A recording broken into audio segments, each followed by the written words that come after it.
Hey listeners, before we get into part 2 of our new series, Missing Voices, we want to be upfront with you. When it comes to equity in journalism opportunities, we are not neutral. We think journalism and diversity in journalism is important, not just for students like us, but for our society as a whole. That's why, earlier this school year, our team at The Bell helped launch the NYC Youth Journalism Coalition, a group of partners across the city working to expand journalism opportunities to students who typically don't get them. Naturally, some of those partners, who are leading voices in the city's youth journalism scene, have been sources for this series. Because of our proximity to the topic we're covering, we want you to know that we've taken strides to ensure that our reporting is thorough and fair. We have questioned our assumptions, sought out diverse viewpoints, and followed the story where it has led us.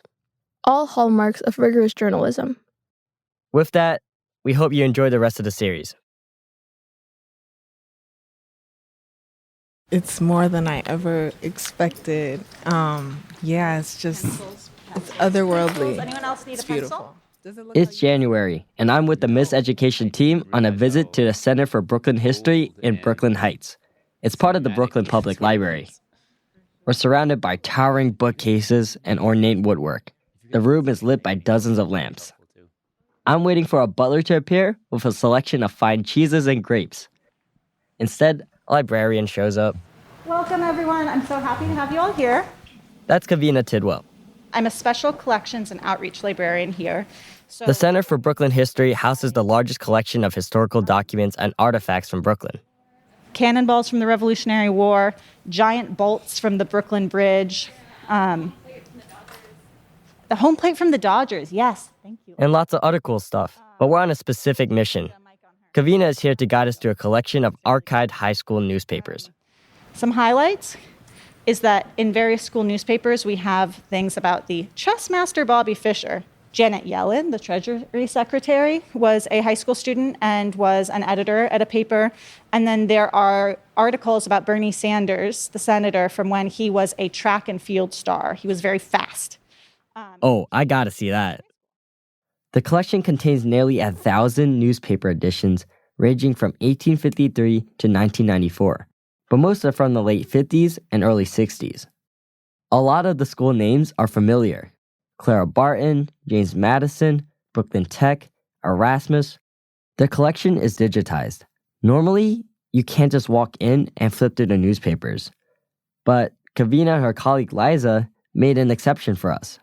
We're allowed to touch them carefully. So many newspapers are made of wood pulp, which gets really acidic, and it's what you're seeing is happening over here. So this newspaper is too fragile to actually pick up right now. Liza and Kavina have set out 6 white boxes. The kind you see in CSI, but with newspapers instead of case files. 1899? Oh, no. Oh, that's old. They used to find things. We don't really I'm surprised. This is 1899. Hasn't turned into dust. Yeah. Oh, picture. Old people. That's cool. It's so cool seeing people how they used to look back then. And they're very white. No black people. They look rich. They do. I mean, they still write about this now when they write about their teams, school teams, and say how they won or lost. Yeah, so that hasn't really changed. No, that hasn't really changed. 1969. Yeah. Oh, look, Ocean Hill, Brownsville. It's like an active sort of time of questioning the established order. I can just picture all you baby boomers out there laughing at the scene of Gen Z oohing and ahhing at the sight of print newspapers. Ha ha, we get it. But here's the thing. While print newspapers might be out of style at most high schools today, the opportunity for students to have our voices heard, the chance for us to write about the issues that matter to us, that is still relevant today. My fellow reporter Fred Love had this to say afterwards. And I feel like something that I was thinking of is like, we need to figure out a way to make journalism now reflect now. So a way to try to reach out to people. If people are only like getting journalism or getting news through social media, we need to figure out a way to transfer factual journalism that we're trying to get out to people through social media without losing the quality of the work.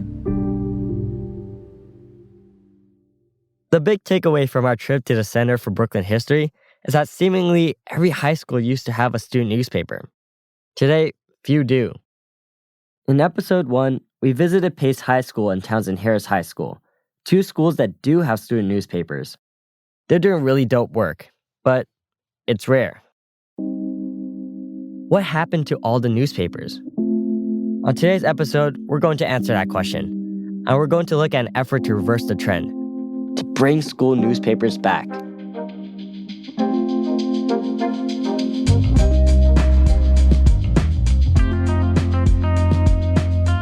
You're listening to the Miseducation podcast. This is Missing Voices, our 4-part series on the youth journalism gap in New York City and why it should concern us all. I'm your host, Edward Moy. Today, part 2, the quest to revive high school journalism. Before we dive in, I want to bring in my fellow reporters Wesley and Fredlove for a segment I'm calling So What? We know some of you out there are thinking, high school journalism, what's the big deal? Who thinks that? Oh, hey, Fredlove. Hey, Wes. So, Fredlove, obviously you and I understand why student journalism matters, but what do you say to people who think school newspapers, so what? I mean, we already heard in part 1 about 2 high schools, Townsend Harris and Pace, that are doing impactful journalism. Reporters for The Classic exposed a story about a teacher who had groomed a female student and got him removed from the building. And while the Pacer is newer, their creative use of multimedia, sports game highlights, fit checks, it's building a sense of community in the school. Bottom line, journalism gives students a real say in the school and a chance to highlight issues that might otherwise go unquestioned. No doubt. You know, I actually read a study that showed that in communities where newspapers have shut down, local corruption increased. That doesn't surprise me at all. Journalists help hold people in power accountable. And that's true in schools, too. We actually spoke to someone who's given the importance of youth journalism a lot of thought. So I'm Keith Hefner, and I was the executive director of Youth Communication, which is a youth media program in New York City. Youth Communication has been publishing student stories in New York City for more than 40 years. Keith was the founder. But before he did this work professionally, I was the editor of my high school newspaper. I published an underground newspaper when I was in high school. And Keith shared this story from his high school days that speaks to what we're talking about. This was the late 1960s. At that time, believe it or not, there was a feeling, among who, but there was a feeling that black men could not be quarterbacks on football teams because that was the brains of the offense, right? Keith is white. He grew up in Ann Arbor, Michigan. And they were not allowing the black quarterback, who was the best player in my high school, to be the quarterback. But it was kind of secret. But the students knew it. The players knew it. And they told the school newspaper. And the school newspaper did a story about it. And there was a small riot in the school. And that guy became the quarterback.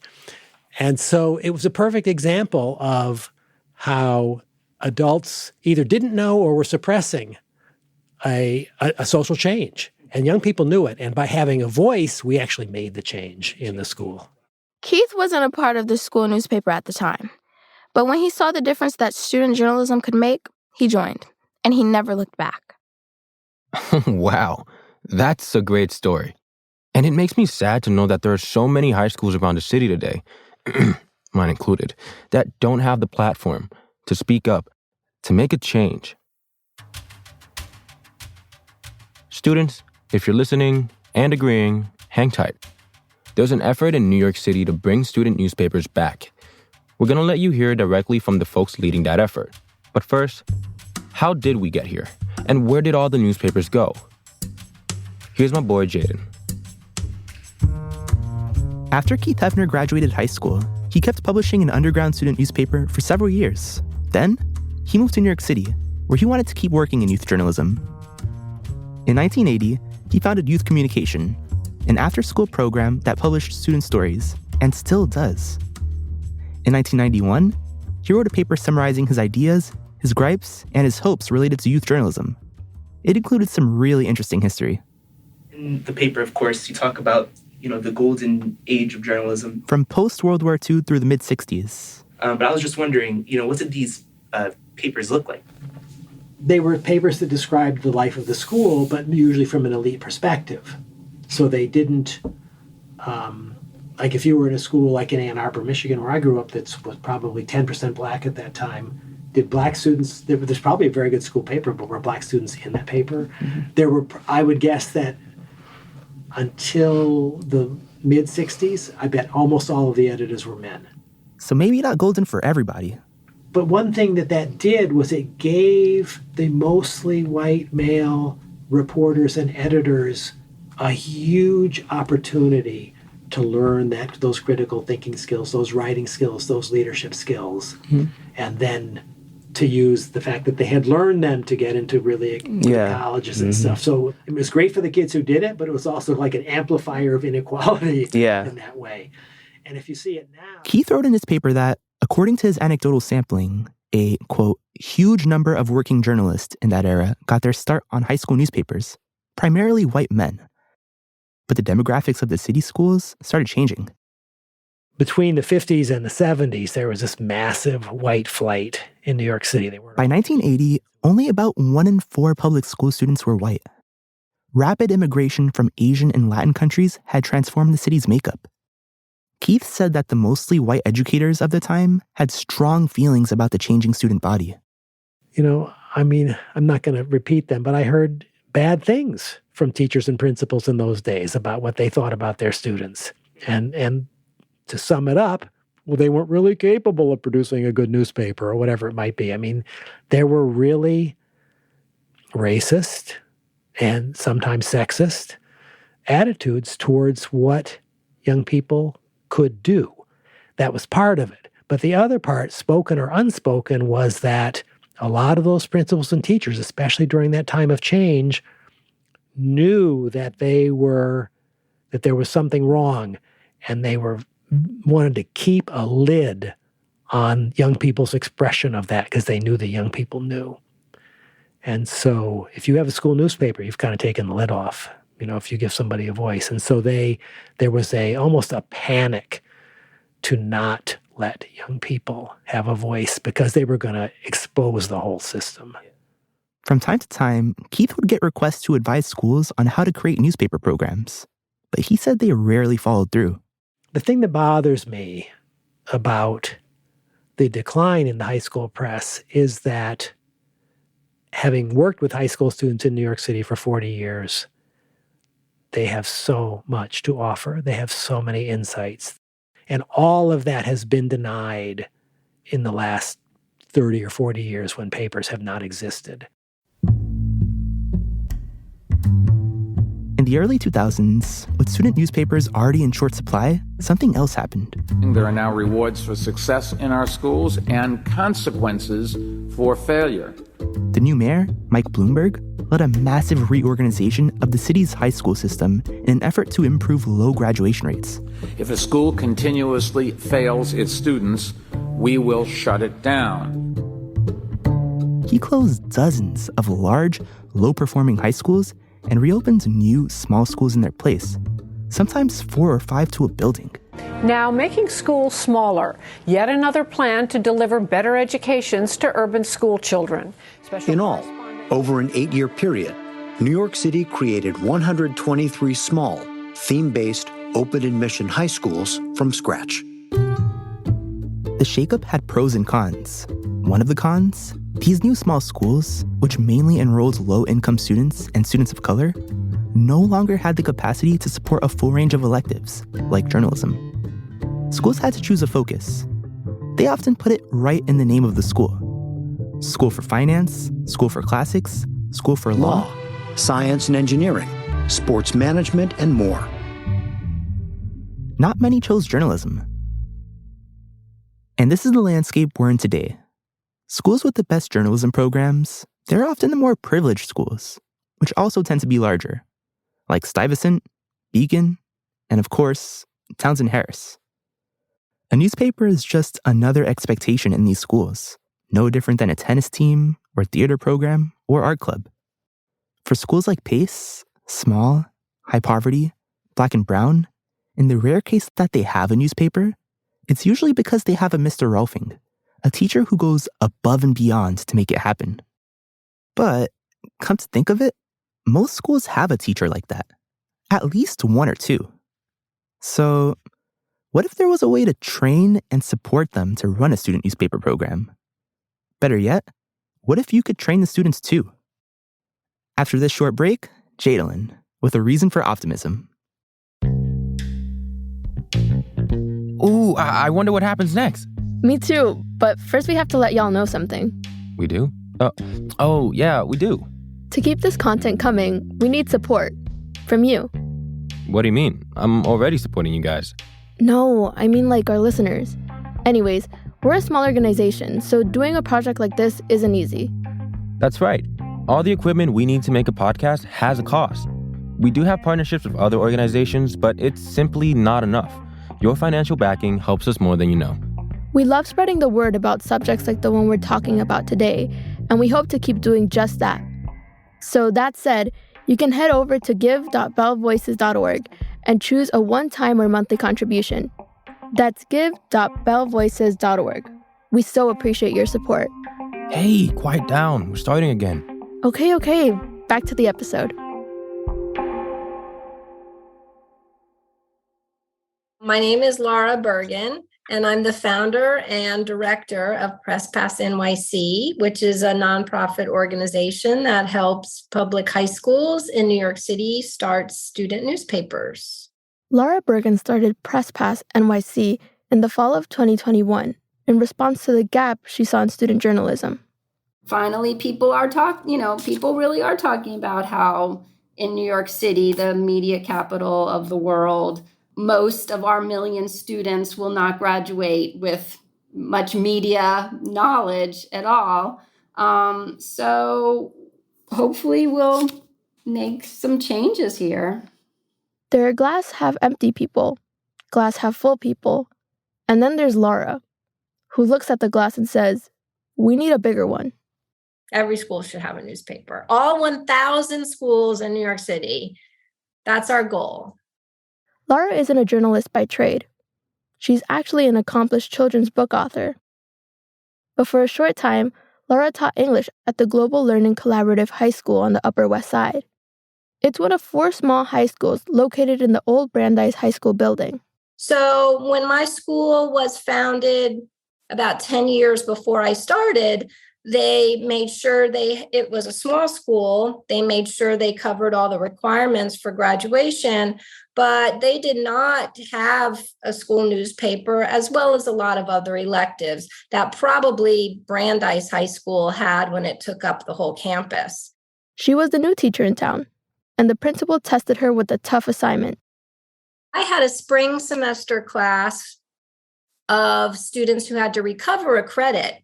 And these could be 9th through 12th grade students who had failed in the fall and so were doubling up. This was an extra English semester for them in the spring. She needed to make writing appealing to her students, and that's when an idea hit.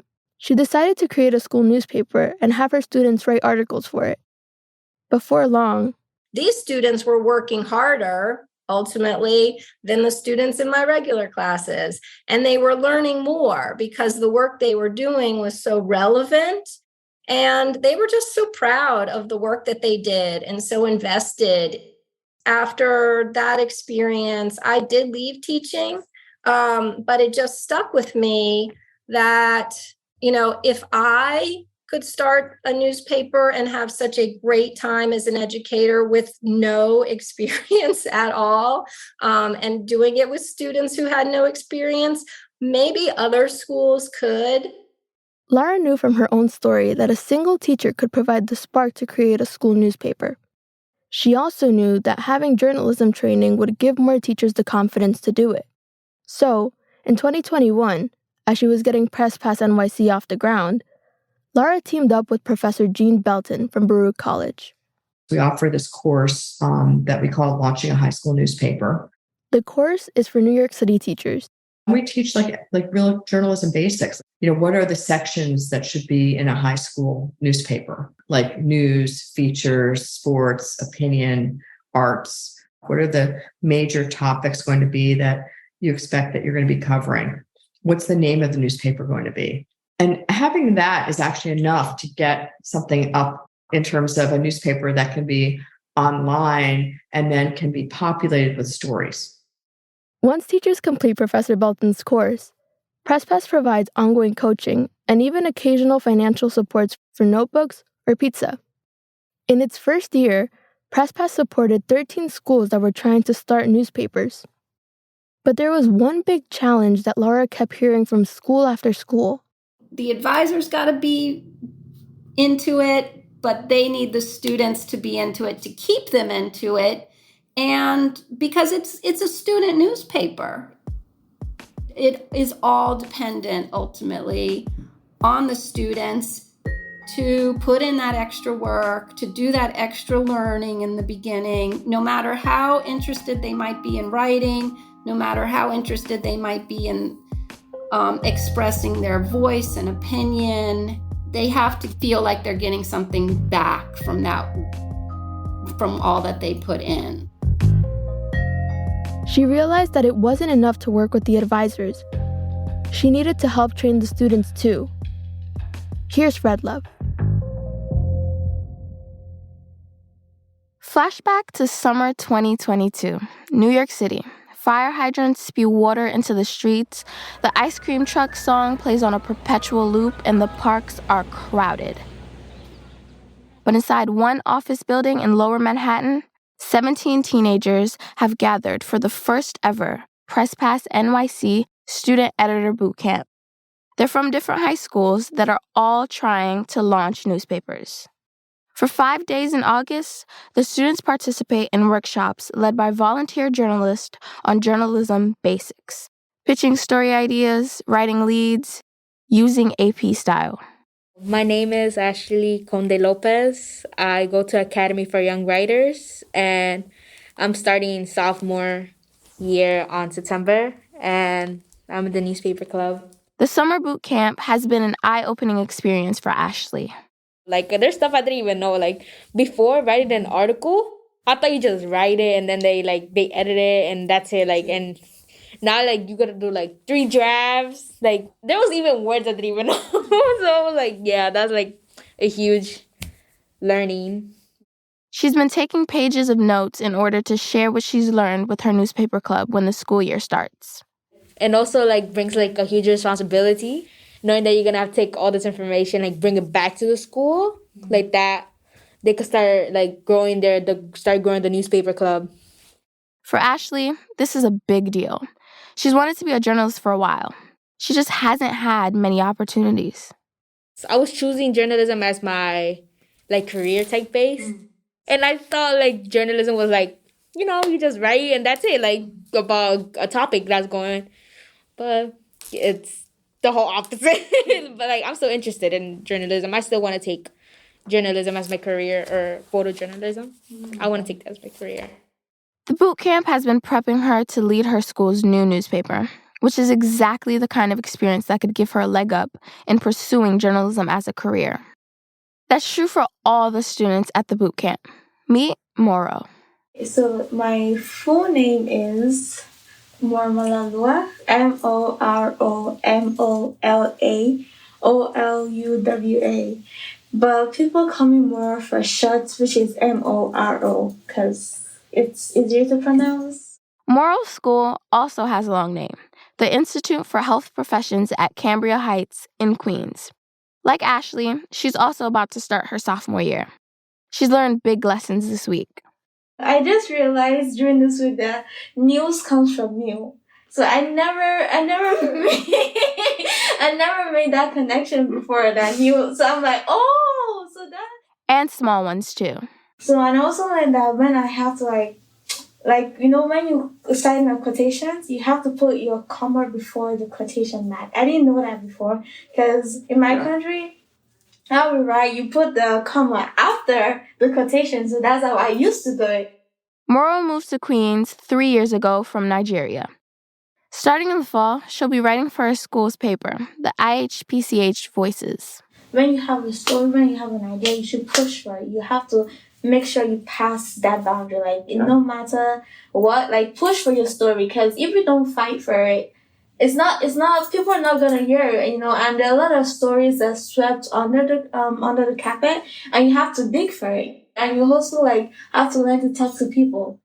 She just hopes her peers back at school are equally invested. I want people to be interested. I don't want to have to force you to come to the club. I have to beg you to come.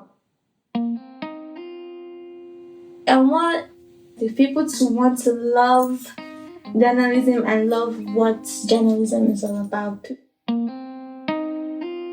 But there's this one other thing hanging over Morrow and the other Press Pass student editors when they go back to their schools. Something that students at schools like Townsend Harris don't have to worry about. Morrow says the newspaper needs to succeed so that her principal will see the value. There's no principal wants to put money in something that's going to waste. So we need to prove ourselves that we are worth the investment or worth the fund, and that if you invest in us, it's not going to go to waste, and it's going to be worth it, basically. We need to prove that we are worth the investment. It shouldn't be that way. At schools with more resources, that thought never crosses students' minds. Programs like school newspapers are just a given. This is not just a New York City problem. A headline from San Francisco caught our attention recently. 0 SFUSD students attended National Student Journalism Conference in San Francisco. Nearly 3,000 students from all over the country flew in. None from the local public schools. We spoke to the author of that article, Julia Giddis. It's just really clear that the pipeline for professional journalists starts in high school. Julia has been active in promoting youth voice as an essential part of local news. If we're giving those skill-building activities and building that confidence in groups that are predominantly privileged, white, well-funded schools, and we're not giving those skills to schools that are in predominantly like harder to reach, under-resourced areas, like we're doing ourselves, the society, a disservice. It's not like you have to wait decades to see it. Like literally a few years later, you'll be like, where are the Black and brown voices? Where are the underserved voices in local news? In New York City, Press Pass is finding those missing voices and helping students build platforms to feature them. Morrow, Ashley, and the other students in the summer boot camp are all in on helping their schools launch newspapers. They left with new skills, fresh reporters' notebooks, and lots of enthusiasm. But what happens when that enthusiasm runs up against the realities of a segregated school system? Will these new student editors be able to rally a group of peers to form a newspaper staff and actually publish stories? We find out next time.